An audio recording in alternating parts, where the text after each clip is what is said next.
the record, and this session is being recorded for internal dissemination, but also it will be uploaded on our university's channel at YouTube. So it's a great pleasure to have as our guest in our third lecture of our series, Professor Tantillo. As we said before, we have never met. I have to say that I've used his work several times in the past. We have many things in common in our research field. A few words about our tonight's guests, and we start with the lecture. So Professor Ignazio Tantillo is Professor of Roman History at the Università di Napoli L'Orientale. His research interests embrace various aspects of Mediterranean history in the Roman period, and especially in late antiquity, such as the imperial ideology and the representation of power through the analysis of different types of evidence which contain eulogistic purpose or ingredients like panegyrics, aspects of political and cultural history of the 4th century from Diocletian to Theodosius, late antique Northern Africa and its administration and obviously religion, Cassiodorus and Ostrogothic Italy, the cities of Leptis Magna and Tripolitana, the province of Crete and Gortyn in the 4th century, and Professor Tantillo has just published a volume with the inscriptions or the late antique inscriptions from Gortyn. He's also interested in the statue habit in late antiquity and the Roman and imperial times, the epigraphy of Roman Italy, and he has carried out several surveys and research missions in several sites in Italy and abroad, including Crete and Gortyn. So Professor Tantillo, today his talk is titled "The Survival of Pagan Practices Among Christians in Northern Africa," based on some sermons of St. Augustine, right? So the floor is yours, Professor Tantillo. Thank you very much for joining us tonight. Thank you very much indeed. Thank you to the Open University of Cyprus and to Professor Derigiannakis for the kind invitation. I don't know if you can see my PowerPoint at this moment. Please let me know because it's very important, as you can guess. Thank you. Well, the title of my paper, you will find out that doesn't correspond exactly to what I'm going to talk about, or at least that I will begin with considering the possibility of a pagan practice in Augustine, of which Augustine speaks, and I will follow another path, another solution. But well, I don't want to anticipate anything. And I thank once again everybody who's listening. And my only regret is not to be able to be there and to be there in presence. And but well, we know that this maybe it will be possible in hopefully near future. Well. On January the 1st of a year between 400 and 404, we don't know precisely, in Hippo Regius or perhaps in Carthage, Augustine delivered one of his sermons, one of the longest sermons actually.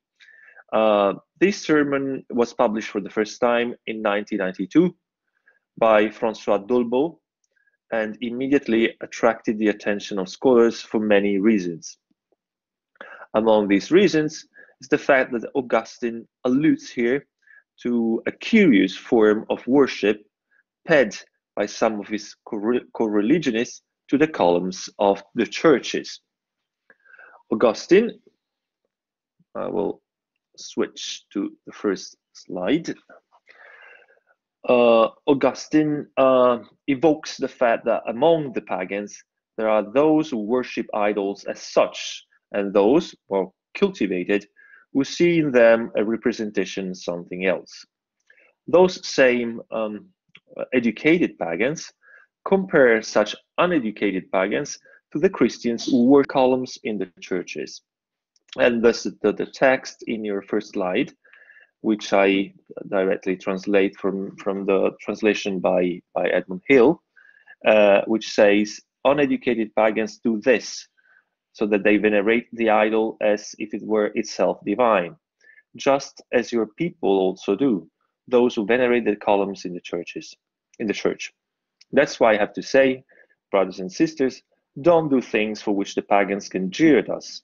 Enter the church in such a way that you don't give pagans an excuse for not entering the church, with a capital C. The same thing is repeated with further details in another paragraph. Oh, sorry. Oh, yes, that is text on the right, which I'll translate. On the left, you have the text I just read, and on the right, in the column on the right, you have the second one, which says, I will directly translate, and we had started to deal with the apparently better educated pagans, since they say to us, you people also have your adorers of columns, and sometimes even of pictures. And would to God that we didn't have them, and may the Lord grant that we don't go on having them. But all the same, this is not what the church teaches you. I mean, which priest of theirs ever climbed into a pulpit and from there commanded the people not to adore idols in the way that we, in Christ, publicly preach against the adoration of columns or of stones of buildings in holy places, or even of pictures? Well, this is very curious. I will leave aside the reference to the pictures, which raises questions and issues I do not intend to deal with. Issues such as the evidence for cult of sacred images, both painted and sculpted, during the first 3 centuries of the Christian Empire, and the existence of iconoclastic attitudes in early Christianism. I'll just point out that Augustine is not an iconoclast. He never reproves the existence of sacred images in itself, but condemns their cults in forms that evoke paganism and idolatry. Let us return to columns and concentrate on them. According to François Dolbeau, the editor of this sermon, this passage alludes to a superstitious practice widespread among the Christians of Africa around the year 400. A practice which is not mentioned elsewhere. In his commentary, Dolbeau added that, and I quote, none of the historians or archaeologists I interviewed on this subject could point to me to any parallels. Dolbeau stressed the fact that this cult, in the words of Augustine, was fed at the moment of entering the church. In the Latin texts, sic intratis, etc. And he argues that this cult had a non-Christian origin, but it did not go any further. A few years later, in 1996, Peter Brown, starting from Dolbeau's emphasis on the fact that the adoration of columns occurred while entering the church, proposed an explanation based on a well-attested practice, the kiss of the threshold of the church, of the people kissing the entrance of the church. John Chrysostom mentioned, well, next, yes, oh, you have the text here. John Chrysostom mentions those who kiss the entrance doors of the church, prostrating themselves, grabbing it with their hands, bringing the hand to the mouth. As I'm translating the text you have on the left. Paulinus from Nola recalls of a peasant who postibus oscula figit, which kisses the door of the church. And Prudentius and Carippus allude to the custom of worshipping the limina, again the thresholds of the temples or of the tombs of martyrs. Joseph Dolbeau, in a study which was published in 1930, pointed out that this Christian practice of kissing the entrance, the limen of the temple, of the church, sorry, had pagan precedents, which are testified by various authors. Here you have in the slide the passages from Tibullus, Ovidius, Juvenal, as well as the Christian Arnobius, from whose testimony it would seem that around the year 300, such a practice, such a habit was scarcely widespread among Christians. In this passage, Arnobius is referring to pagans who kissed the entrance of temples, not. Dolbeau thought that it was likely that during the 4th century, that with the new great masses of new converts, this practice had been transferred to the churches and to the tombs of martyrs, without causing any real condemnatory reaction in the ecclesiastical writers, who accepted it without much concern. Well, as even Peter Brown himself admits, there's more than one reason to doubt of such an explanation. The practice described by Augustine and that described by John Chrysostom are not exactly the same, are not exactly equivalent. Augustine speaks specifically of columns and does not mention the threshold. And at this proposal, I also point out that the sic intrate ecclesiam ut, the very verb intrare, in such a context does not necessarily refer to the behavior in the act of entering the church. There are several parallels which show that in this verb could simply mean, could be used to simply mean to go to come to. In addition, note that elsewhere, Augustine states that such a cult was in ecclesia, in the church, inside the church, in loci sanctis, in the holy places. Furthermore, which is not marginal, furthermore, as many have observed, colonnaded atriums are very rare in African churches. Most churches, most African churches in the beginning of the 5th century looked like that.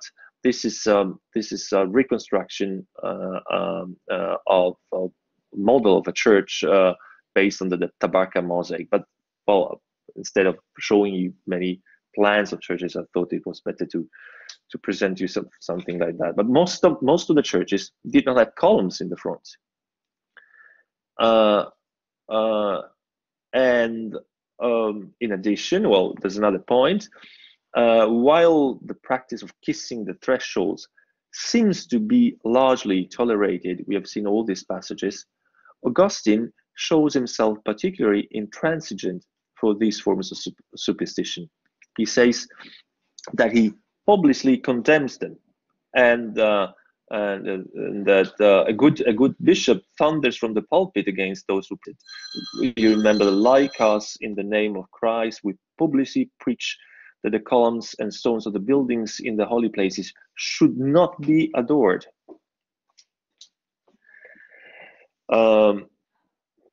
as I said before, Peter Brown is aware of the hypothetical nature of his own explanation, and admits that this cult may be a purely local practice, an African thing.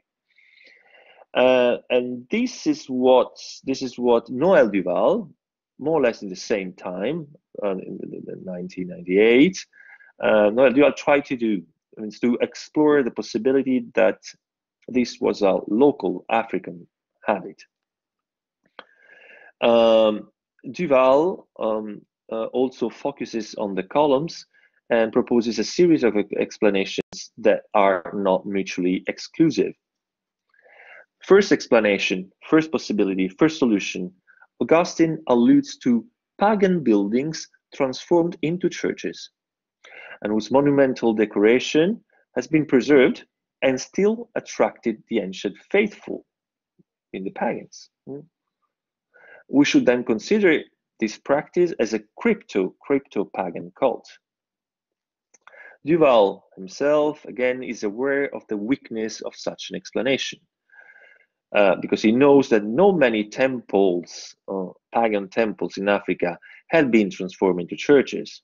Well, there are some famous cases like the Temple of Caelestis in Carthage, but for the rest, there are not so many temples which were transformed into churches. Second solution, the columns and stones are reused columns or stones, decorated elements from pagan buildings. Well, we know that churches, in the building of churches, they reuse elements from previous buildings, also from temples. And these stones, these columns, still retain their original decoration, pagan decoration, and probably, perhaps, a magical power. So also in this case, we would deal with a crypto-pagan cult. Third solution, the columns are historiated columns or pillars, such as those, for example, found in the churches, in some churches in Numidia, which are decorated with martyrological inscription, stylized figures, and symbolic motifs that could attract gestures of pity, of pietas, sorry. The fourth solution, columns venerated because they were surmounted by capitals, or because they supported lintels, architraves, that presented symbolic representation which had a Christian meaning, such as crosses, for example. And I'll show you some examples. These capitals come from this couple of capitals with a sort of an invocation, come from Amedara in Africa Proconsularis, in Proconsularis. And then we have, this capital which comes from a church in Numidia. Just a few examples. A capital from a church in Mauretania Caisarensis. An inscription, unfortunately the picture is, well, it's not very good. An inscription engraved on a column from Tripolitania. I tried to gather a few examples from different part of the northern Africa. But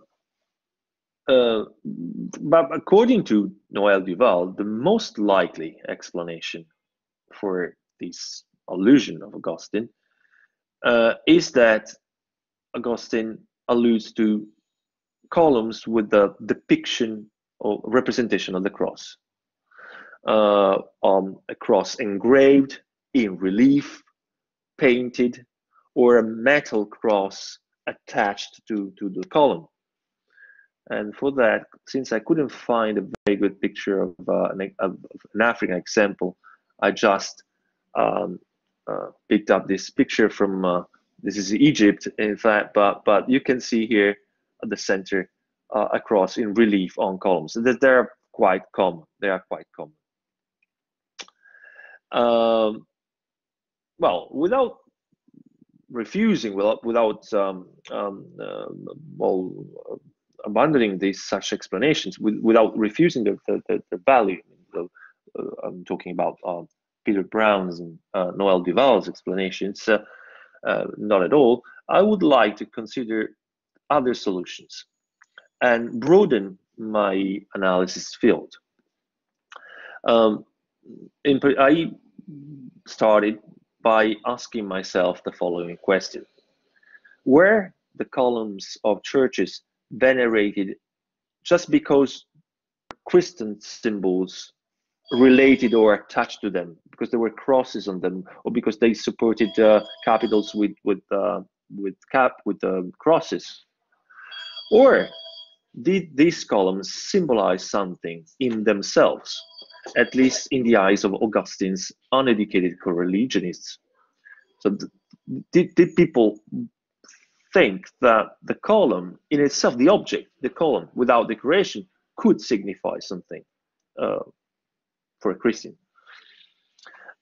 In paragraph 11 of the same sermon, well, Augustine continues his argument and offers some kind of an answer to the question why some Christians performed such gestures of adoration. And you have here the text with the translation. I should have put the translation also in the first slide, but anyway. So then, come to the church in order to rouse yourself to more fervent prayer, in order that the devotion of a quiet and orderly congregation may earn you a hearing with God, not because God stays in an earthly kind of courtroom to hear your case. Don't imagine that it's only within walls like this, walls of the church, that God listens to you. He listens to the martyrs in prison.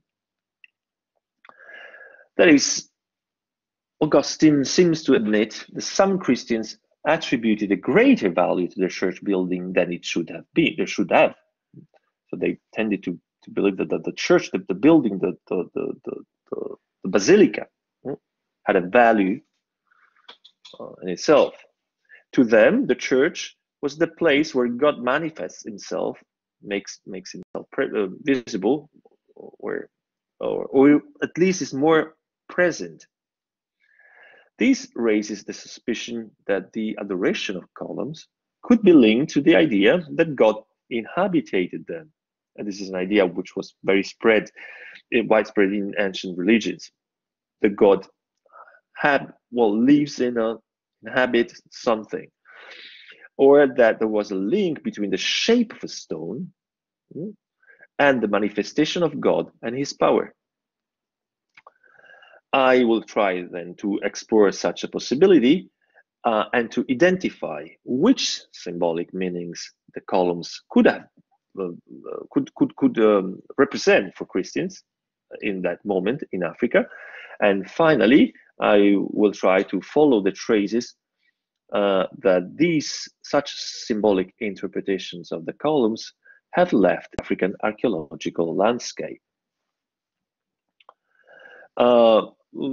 We should begin by saying that columns had several symbolic meanings in early Christianism. The column evokes the church. St. Paul says that the church is the columna veritatis, is the column of truth. The column also represents the spiritual solidity, the spiritual force of the church founders, the apostles, but also the prophets and the doctors of the faith. The idea that the columns represents the apostles also originates from some testamentary passages, and especially again from Paul, who calls James, Peter, and John pillars of the church. Eventually, this concept was taken up and expanded by the authors of the 4th and 5th centuries, authors like Ambrose, Augustine himself, and Orose. As the cult of the apostles spread during the 3rd century, the image of the column, the column, seems to have been used as one of the instruments, one of the symbols to epitomize and represent the apostles, particularly John and Paul and Peter. In the 4th century, Paul and Peter represented in company of a column on some glass vessels. Another glass, the one you have in the slide from the Museo del Bargello in Florence today, shows several columns which represent not only apostles but also martyrs and prophets, columns with the name of them.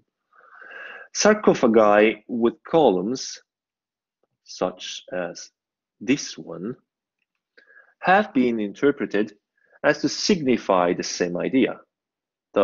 These columns represent the columns of the church, that means the apostles and the prophets. Must be said that according to some scholars, I will cite Dale Kinney, more recently John Mitchell, the idea that the apostles are the columns, the supporting pillars of the church. According to them, to these scholars, this idea would have found an architectural interpretation in the Constantinian Basilicae. In this case, you have the representation, a very well-known representation of Old St. Peter in Rome. Why? Because in these churches,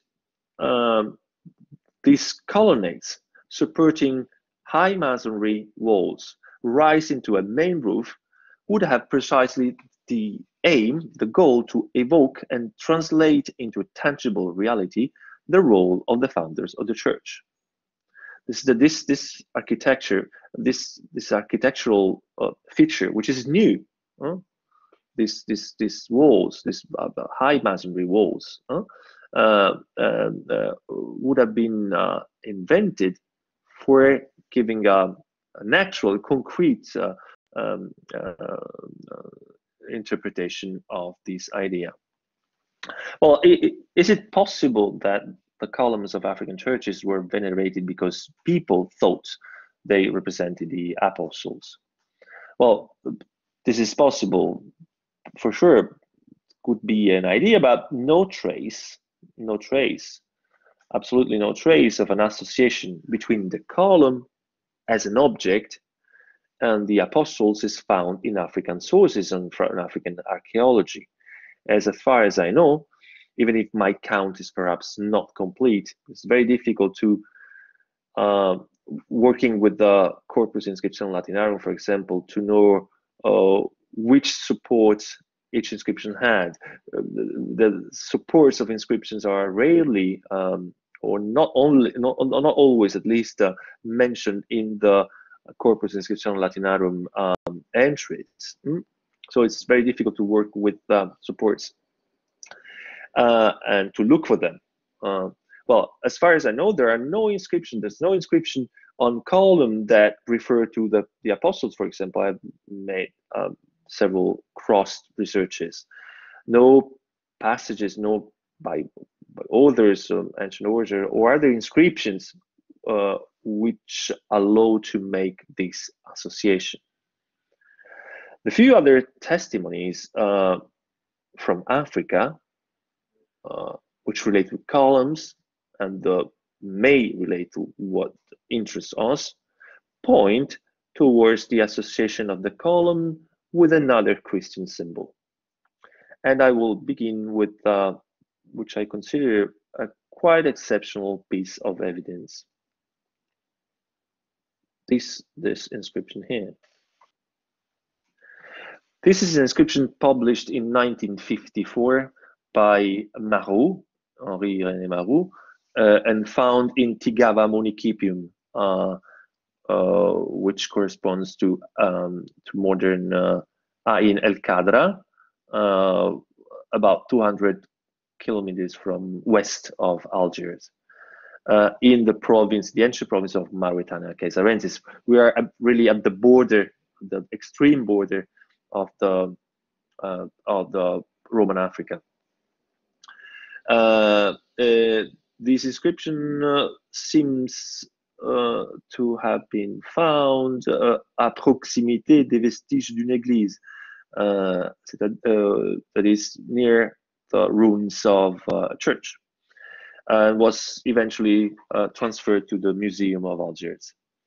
The text, as you can see, is engraved on a limestone slab, the sides of which were partially rounded when the stone was reused as a cover for a well. However, this reworking did not affect the reading, which I transcribe in Marou's version, and you have here the text. And I read my translation: "You crown of the conqueror, column of light, column of the penitence of the sinner, help me, Lord. You who preceded, you guided the sons of Israel in the form of a pillar of fire." The dating proposed by Marou for this stone is based on paleography. He observes that some details, such as the contraction DNE for domine, would suggest a fairly advanced period. But actually, the most recent studies that deal with paleographic problems in Africa showed that such a use of contractions begins in the 4th century and is already widely spread in the 5th century. On the other hand, the classic form of the writing, the classic style of these capitals, prevents us from going too low, which means that out of prudence, we could date these inscriptions to the 5th or the beginning of the 6th century. It would be useless to retrace Marou's erudite and precise exegesis, which I summarize briefly. Marou has shown that the initial nouns are vocatives, invocations to the victor's crown, to the column of light, etc. The final sentence recalls a biblical image, the image of the pillar of fire, column of fire, that had guided the people of Israel during the Exodus. And this is something which refers to the account of Exodus 13:21 and to a series of Old Testament passages, other Old Testament passages that refer to the same event. As for the invocations at the beginning, in the first lines, Marou demonstrated very brilliantly that the pillar of light, the column of light, is the same thing as the pillar of penitence. It is Christ, as confirmed by various passages of our authors. It shows many parallels. Is Christ. And so such an invocation would refer to baptism, the purification through baptism. That's why Marou argues that this stone, this slab, was part of a complex with a baptismal function.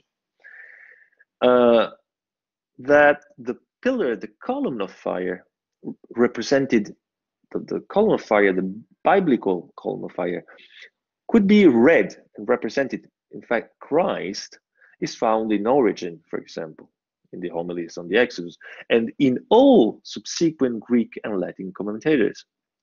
That means that this symbol, this Old Testament symbol, was reinterpreted in a Christological way. But it should be noted as well that our inscription seems to be the only document or one of the few documents that attest the passage from biblical symbology to Christology, which does not belong to learned literature.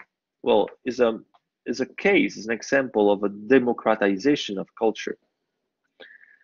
And this inscription proves that this new symbolism of the column was widespread enough to reach the most peripheral locality of Mauritania, such as Tigava Municipium. This inscription is not graved on a column, it is true, but that the column as an object could be perceived as a representation of the column of fire in early Christianism is shown by other evidence.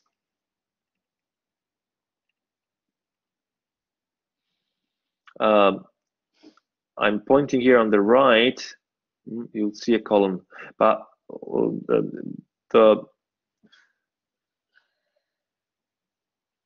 in the early Christian art, the column of fire appears mostly connected to the depiction of the passage of the Red Sea. That can be seen in the mosaics of Santa Maria Maggiore, in a I don't have that one, but I have this one, for example, in the a wooden panel of the portal of Santa Sabina. We're at the beginning of the 5th century, maybe a little bit later, and in some sarcophagi like the one I've shown you before. This one. This shows the passage of the Red Sea with the army of the pharaohs, soldiers drawing, and the people of Israel safe, guided by, here you can see a column with its own capital. This represents the column of fire. It is represented thus as an actual column with its capital and fire coming out of the top. But the column of fire also appears in two panels.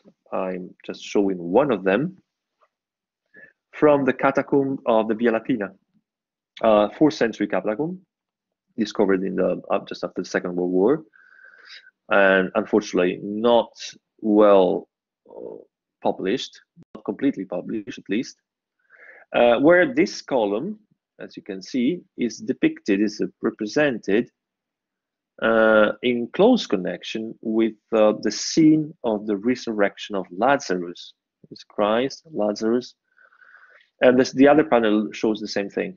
I mean, it's exactly the same iconography.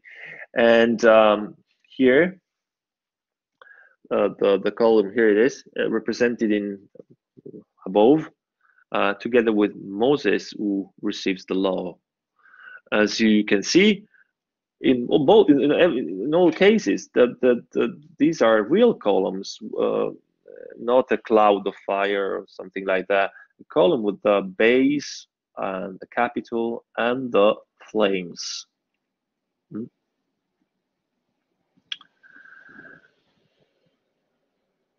In these cases, from the catacomb of Via Latina, we may have then a parallel for the inscription from Mauritania. The one was published by Maru. That is, we have a parallel for a new Christological interpretation of the biblical sign, which symbolizes the salvation in Christ. You remember in the inscription from Mauritania was an invocation of Christ, and then in this case as well, the salvation of Christ is well shown by the depiction of the scene of the resurrection of Lazarus. The same passage from the biblical to the new Christological interpretation can be detected in another document. There's no picture because this is a lost urban Roman inscription, probably Roman. We are not even sure about that. Its original location is unknown, and no description of it, even of the support, survives. This inscription has been preserved in a collection of inscription made in the 9th century, so Carolingian collection. We are sure that it is ancient, but we are not sure about anything else actually. It's in verses and says in my translation, this column, ista columna, represents the ancient one, refert priscam, which in the raging abyss of the Red Sea, Gurgite Rubro, was the nourishing salvific torch for the good and the gloomy night for the evil. For Giambattista de Rossi, according to Giambattista de Rossi, the great Christian archaeologist and epigraphist, this text was engraved on a column holding a candle, which is just a guess. We can be sure of a thing. It is out of doubt, there's absolutely sure that this inscription was engraved on a column, or at least on its base, or on a support which was strictly connected to a column. Otherwise, we should not find ista columna. Ista must refer to an actual column that the readers could see nearby, at least. If not, well, I think the most probable thing is that this inscription was actually engraved on the column. It is a real shame that we cannot know more about the support and its date. However ancient, as I said, it is an ancient inscription. And this document has those for us a double interest. It shows that the column, with candle or not, was seen as an immediate reminder of the biblical column of fire. Column is the column of fire. Then it shows, this document is too, that in the second verse, this column of fire was here too given a New Testamentary interpretation. When it says that this column was made a difference between good and evil, these words seem to indicate, seem to allude to Christ as a savior. Well, enough for my sources. I will just try to add something like not a real conclusion, but some conclusive remarks. If the columns had a symbolic meaning of this kind, salvific sign, the Christians of Hippo or Carthage, who worshipped the columns invoking salvation, were perhaps also motivated by this belief, by this awareness, the relation, the association of column of fire and column object. My intention was not to propose definite solution, but to add a further hypothesis to the ones that have been already formulated. Not then a form of paganism, of crypto-paganism, therefore, but a popular practice inspired by the New Testament and the salvific interpretation of biblical symbol, which would be recognized and touched and worshipped in a real column, in an actual column. What disturbed Augustine was not, therefore, the pagan or crypto-pagan substance of these cults. And I suspect that if that had been the case, if Augustine thought that this imperiti, uneducated Christians were in fact venerating a pagan demon, he would have spoken in a completely different way. It would have stigmatized this fact with the words. I think that what disturbed Augustine was the gesture itself, was the very act of adoratio, which referred to and evoked these unacceptable forms of idolatry. And thank you very much.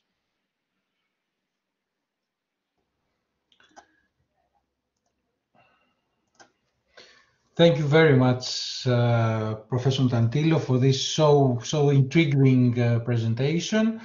Well, yeah, it was very interesting, and I feel perplexed by all this. I have many questions to make, but it's better that our audience starts with questions. You can ask in Greek or in English, but now it's the time to ask Professor Tantillo. I should activate the audio for you, and you can raise hand, and then you can speak out to everyone. Can I switch my presentation? Can I close my presentation? No, leave it, because we may need some of the text, etc. So sure, you're right. Sorry. Yeah. But now you can use your microphone. You can use your camera to ask your question. Who would like to ask the first question?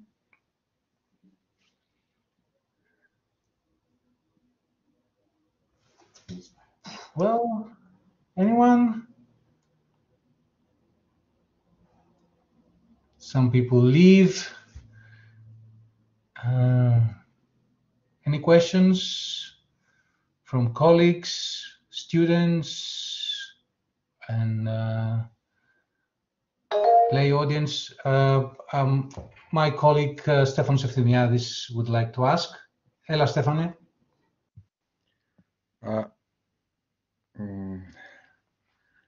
I miei complimenti per la sua conferenza. It's not a question. What I would like to point out is that we know from that perhaps it was a later practice, Christian practice, to fix in pieces of relics into columns. We know that for sure from Hagia Sophia in Constantinople. Let's say the chronicles of the fall in 1204 bear witness to that, saying that in some columns of you can see the relics of Saint Gregory of Nazianzus fixed into the column just in after the entrance in the main church. You see, I don't know how widespread this practice became, let's say, after late antiquity, but this is just to make this point. It's not a question. Perhaps can I say archaeologists know more? Yes, I thank you very much for this, for your observation. I didn't know that. I didn't know that there were relics of martyrs that would be in some way, fixed in which way I don't know, but that could be related to columns. In fact, Augustine in the sermon condemns also the Christians with some words that are very similar to this one, but in that case he specifically refers to the cult of tombs of martyrs, and he says, no, you shouldn't do that, and he say, but because you uses the verb arare, so it's the same verb, which means many things, as you will know, but in fact is a quietly well connected to the pagan pagan attitude, a pagan approach to sacred things, to idolatry. But I didn't know that. I thank you very much about this. I never heard about artist relics connected to columns in churches in Africa. I didn't know that. I guess if there was a trace of that, Noel Ball should have known it. Was the specialist of all that, but it's still very intriguing and interesting. It may be a connection actually with the martyrs, because the real cults in which had some features, some aspects of idolatry in Africa was the cult of martyrs.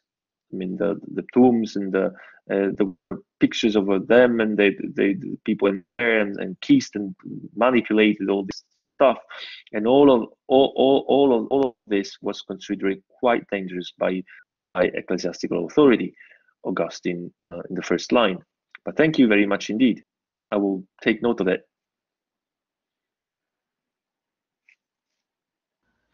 Okay, thank you. Anyone else like to join us and ask the next question?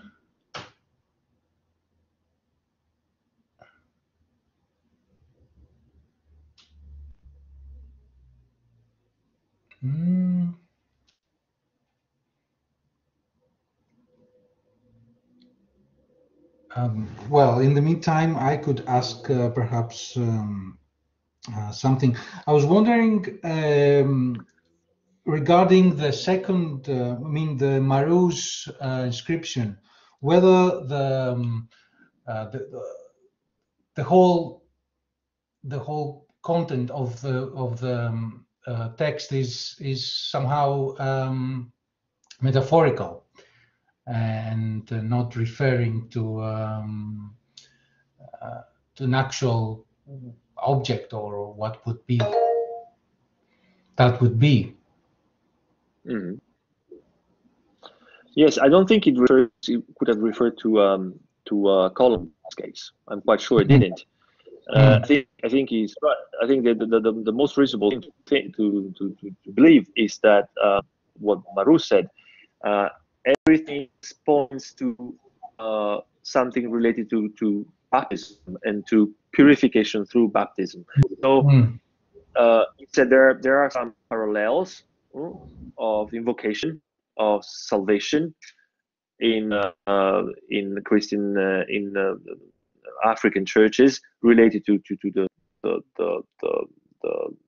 area, the baptism area in the churches. So invocations are not rare. And this may well be one of them in a very peculiar form, because all of this quite this invocation is of the column of fire of Christ. This is an invocation of Christ, which was represented as well as a column of fire. And this is the very interesting thing, because we know that in the imperial period, from origin onwards, it was people believed that the biblical column of fire represented Christ, as many other biblical signs where symbols were in fact anticipating or preparing, symbolizing Christ. But this is all this belongs to the what I said, the learned literature, the writers. But this stone, which comes from the very end of the world, the very end of the world, shows that this idea was widespread. Even one document, but it's very interesting for one document, especially because it was found in that precise place, can be very instructive, because it tells us that the ideas which were, apparently circulated mostly in the learned dimension, learned milieu, could be in fact circulate at a very popular level, and join the most wildest place in the Roman Empire. So what teaches us this document is also that we we should not underestimate the circulation of learned concept in the in our that's very true. Sometimes just one document which shows us that, but I don't think it relates at all. Not at all. The meaning for me is that it confirms that this equiparation between the column of light and the column of fire, sorry, and Christ was circulated. Right. I don't know if I answered the question. Yeah, sure, you did. Is there? I think I saw some activity. I mean, there is someone, Mr. Pavaritis, who has his microphone on. Would like to ask something, or it's just by accident? If so, I can mute it.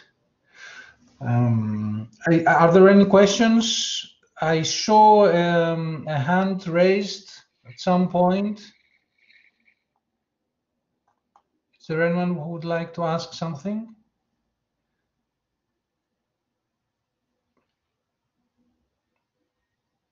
Not much activity.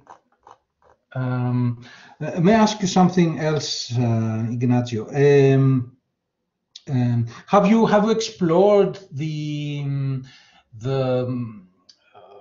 function, the cultic function, or the devotional function of kissing in Greco-Roman paganism? Because I think kissing and statue was something that did happen and was attested in the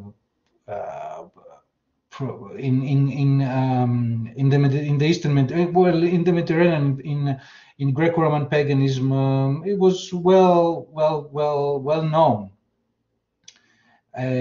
Did you discover any interesting parallel or anything useful in your study, for your study?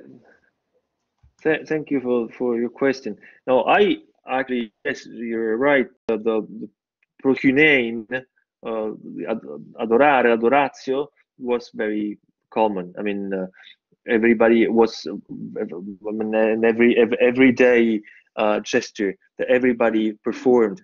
Even walking through the streets of every city in the Mediterranean world.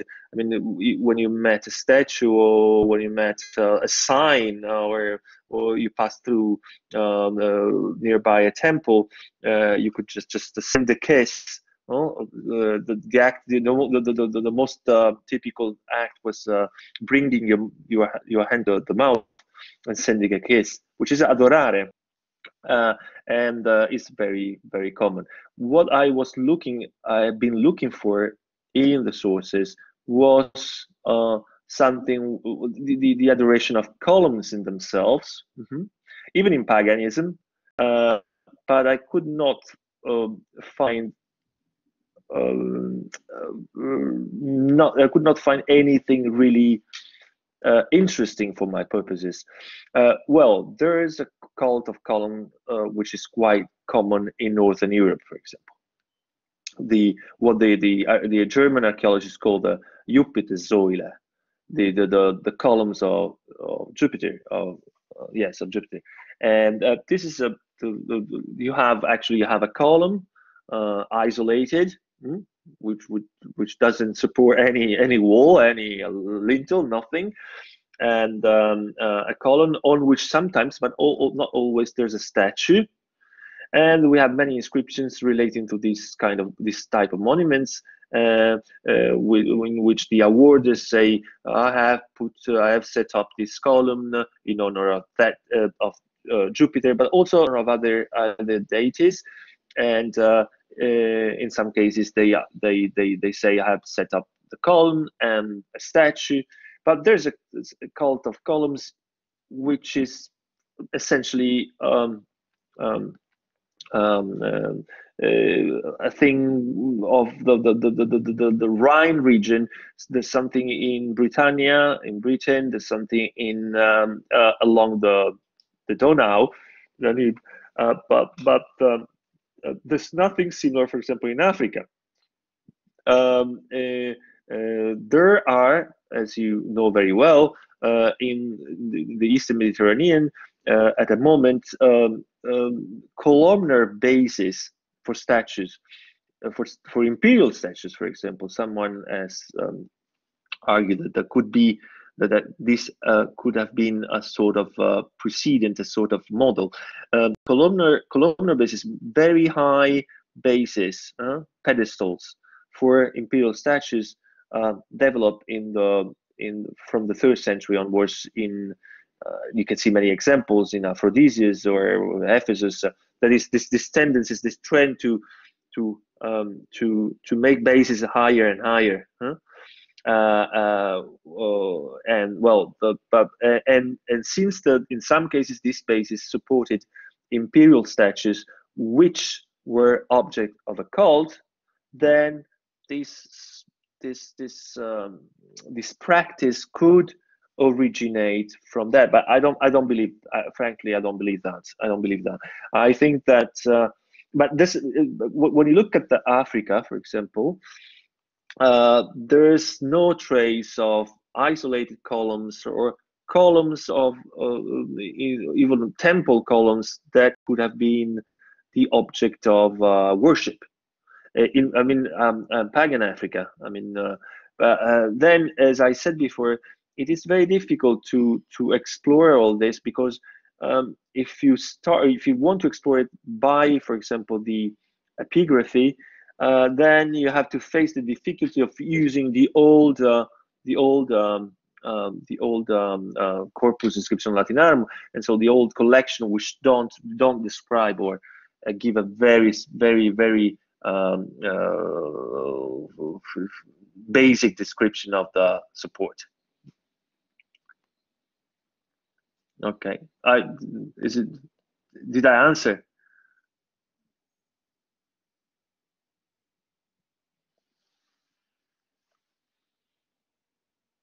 I can't hear you. No. Georgios, I can't hear you. So, pardon me, there is a question. Thanks for the answer. There is a question, raised hand by Panagiotis Hadjiliadis, a student of mine in the late antiquity module. So, Panagiotis, we're hearing you. Καλησπέρα και από μένα.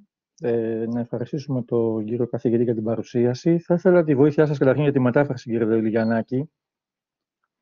Εγώ παρατηρώντας τις εικόνες που δείχνουν τους Αποστόλους ανάμεσα στις κολόνες, έκανα μια σκέψη, ίσως για μια άλλη θεωρία, ότι ήταν μια παρότρινση οι Άγιοι ή οι Απόστολοι, οι μάρτυρες, να λατρεύονται στο χώρο των ναών. Δηλαδή, να μην είχε σχέση με το ότι οι κολόνες ήταν το στήριγμα, οι Απόστολοι ήταν το στήριγμα της Εκκλησίας, αλλά να ήταν μια αναπαράσταση του χώρου στον οποίο λατρεύονταν οι Άγιοι. Αυτό ήθελα να πω. Δηλαδή, μπορείτε να το διατυπώσετε ξανά. Ότι οι κολόνες απεικόνιζαν έναν χώρο και οι Απόστολοι παρευρίσκονται σε αυτό το χώρο. Επειδή είναι ο ναός, για παράδειγμα. Επειδή είναι ο ναός, ναι, όπου ήταν, ας πούμε, εκεί σαν να κατοικούσαν οι Απόστολοι, οι μάρτυρες, σε αυτό το χώρο του ναού. Okay. So, the suggestion by Panagiotis is that these columns may refer to the cult of the martyrs, if I can say, in an aniconic way. So these columns symbolize the place, the sacred place, which is the church, and the purpose or the special quality of this cult, which is the martyrs, the house of the martyrs. So without further meanings or allusions, as an iconic symbol of a martyr. That was his suggestion. Would you like to comment on that? Yeah. Sure. This is very interesting, and I think that I suspect that there's something maybe also, because I propose my one possible interpretation, and I said that I do not exclude the others, and I think that the martyrs explanation solution has many points at its favor, but the problem is, and I think it's very interesting to imagine that these columns were perceived as uniconic images of the martyrs. In fact, we know, as I try to show, that this idea that the church itself, the church as a congregation, the church as a society, the church with a capital C, was based on the apostles, the martyrs, the prophets, the doctors. So this was quite common. But the problem in this case is that apart from the references to the martyrs as columns in a few texts, the ones I quoted some of them, but there's no clear evidence which relates this idea, which is formulated in some cases, to the actual archaeological data. So we have nothing which says, for example, if we had a column with the name of a martyr engraved, a column from a church with even a graffito with an acclamation to a martyr, then it would be something. But as far as I know, we do not have it.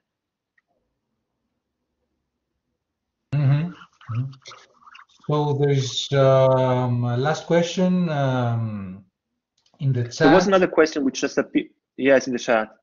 Yeah. I saw it for a moment, then disappeared. Okay. So it's by Effie Papaevstathiou, another student.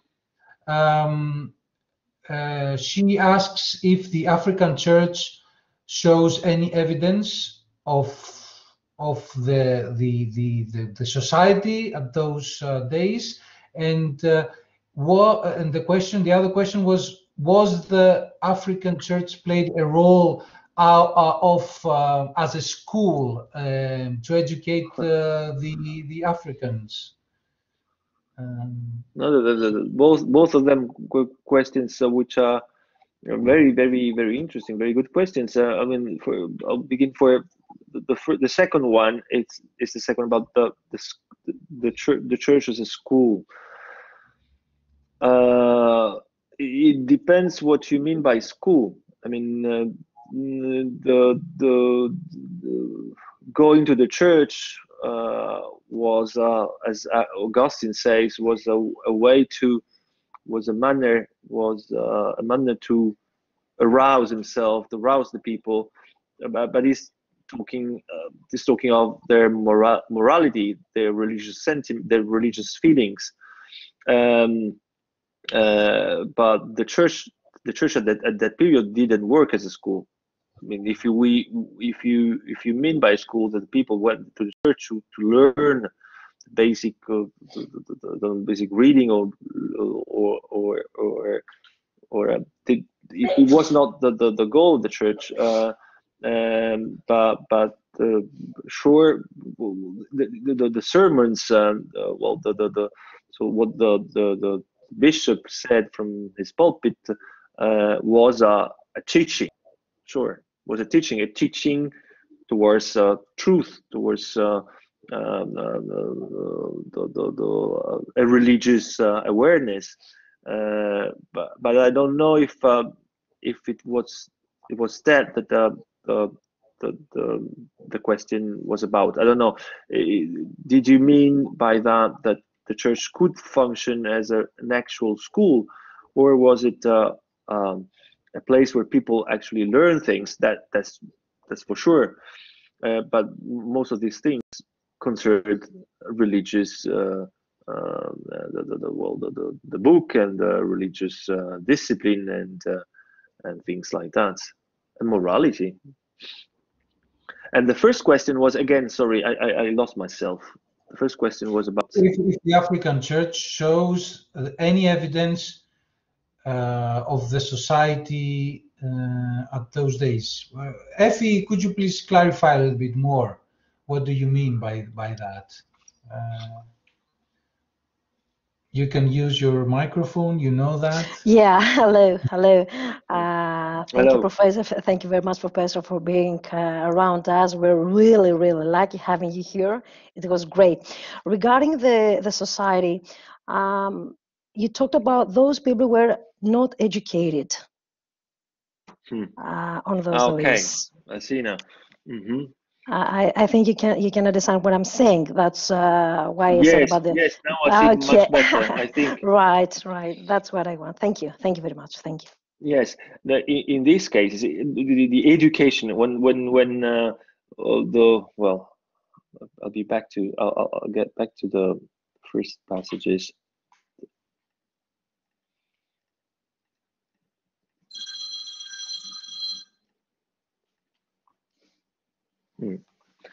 The word is imperiti, which means uneducated, and who are opposed to the doctiores in the second passage, for example, so the one who have an education.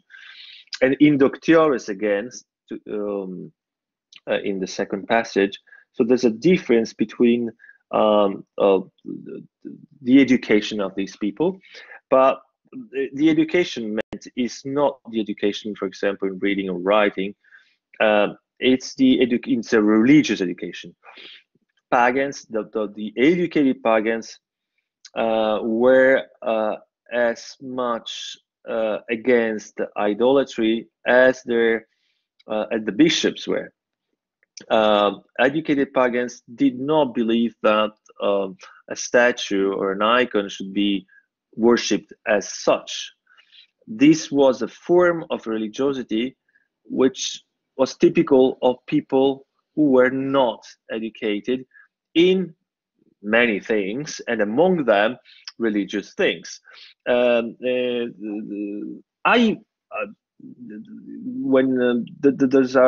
there are different level of educations among pagans and among Christians. It's more a question not of learning, but more of awareness of the role of the images in these cases, not of learning itself.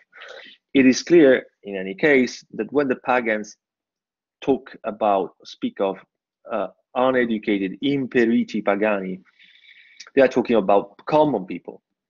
The common people are superstitious, while the doctiores pagani, they are educated in both philosophy and religion, and think that even gods, the deities, are just a symbol, something else, of the forces of nature. We are in a period in which paganism, there's a very sophisticated form of paganism, both in the West and in the East, which is based also on Neoplatonism and on a different system of beliefs than the normal the traditional paganism, which was more a municipal, a city religion, a religion, a formal religion, which did not ask people to believe in gods or to make philosophy about gods, but a religion which was strictly related to the civic life. In the late paganism, the difference between pagans who believe that gods are just, well, manifestations or symbols of something else, and people who have a more superstitious approach to religion is stronger. And well, this is the same society when pagans and Christians at the age of Augustine live the same world and share more than we think they actually shared. They were people of the same world, but I think this is imperity is a different degree of consciousness about religious things. There was another question which appeared and disappeared very quickly. I recited.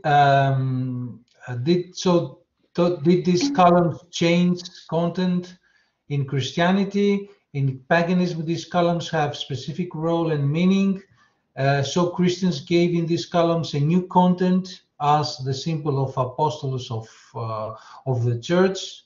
I think you have answered most of these questions.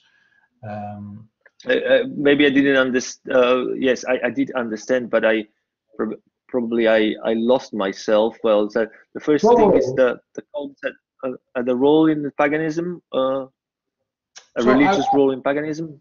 Yeah, I repeat it, although I think you have answered them. Did these columns change content in Christianity?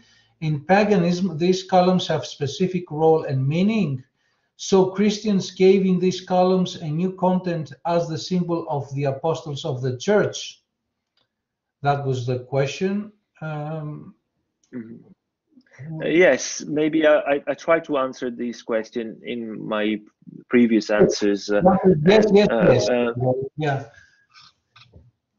But if any further explanation is needed, I'm very happy to give it. Repeat, columns in paganism, apart in some areas, in some regions, do not seem to have a special cultic religious meaning in themselves. Then we found columns worshipped in Roman Africa in the 5th century, and this is an isolated thing. But I didn't know, for example, what the first question, the person, the colleague who made me the first question was alluding to the fact that in Hagia Sophia there were relics of saints, or well, saints, yes, Gregory, strictly related to columns. But I never heard about something similar for Africa, at least. All right. There's another question from our colleague Fotini Hajitofi. Hajitofi, thank you. Hajitofi, yes. Thank you for the fascinating talk. I was just wondering if you could elucidate a bit further how the association between the column of fire and the specific columns in the churches might have been made. I noticed that in Augustine's text, we always have references to columns in the plural. So it's adorant columnas, and every single reference to columns is in the plural. So I'm wondering, how do you imagine this working? Would people worship every single column in a church, and it would be a random column, or would there be specific columns? How does this work? I mean, if we imagine some columns having relics, then it would be those specific columns.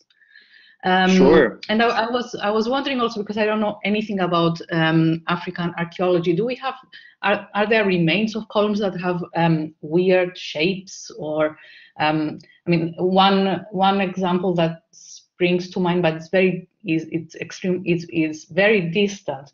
There are some references to a statue of Athena at Delphi that was mounted on top of a column that had the shape of a palm tree. So that would have been a very striking kind of column that I would imagine some people might have given worship to or something. Is there any evidence for weird shaped columns like that in Africa? Thank you. Thank you very much, because I didn't consider that possibility, mainly because I didn't know the existence of columns with a special peculiar shape that could have meant something particular. So I cannot answer. I don't know the columns of churches in Northern Africa, the ones I've seen in pictures and in person. And I never heard about columns of a special kind with a special shape or something apart from the fact that some columns are decorated with Christian symbols. That's for sure. Most of these columns came from pagan buildings, as you know, everywhere, not only in Northern Africa. Most of these churches were built up with reused materials, and not as far as I know, but this is a very interesting thing, and it's alluring, and so I want to. It makes me. It's something which I would like to go through. But as for the first part of your answer, or the question, sorry, which is more some remarks. Are very. I agree with you. If the column symbolizes the column of fire.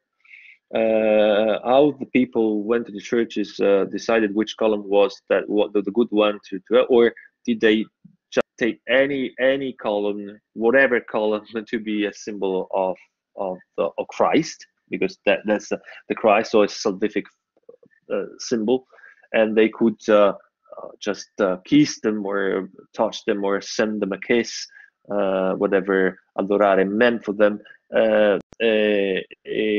Or there was something more specific which made some columns in particular to symbolize better this idea than the others. I cannot answer that question, but again, the martyrs, the idea that some of them could be martyrs columns is a very strong suspicion, but unless I find something more specific or something which, well, makes this association possible or more likely. But in theory, and I think that's the fact that in Hagia Sophia there were relics of martyrs in the columns or attached to the columns. It's a thing I didn't know. Makes me well, think that I should work more on that and look for this solution more attention. But I'll let you know if I found something. Thank you so much. Thank you for the talk. All right, thank you.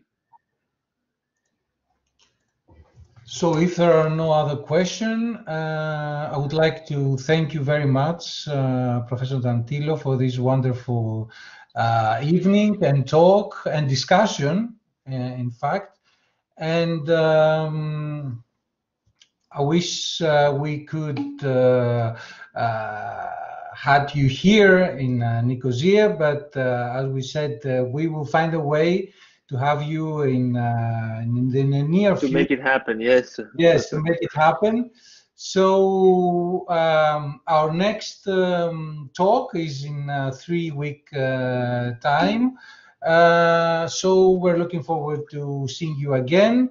Thanks everyone for this lively discussion and evening. Good night. Καληνύχτα σε όλους. Good night. Thank you very much to all. Thank you. Thank you.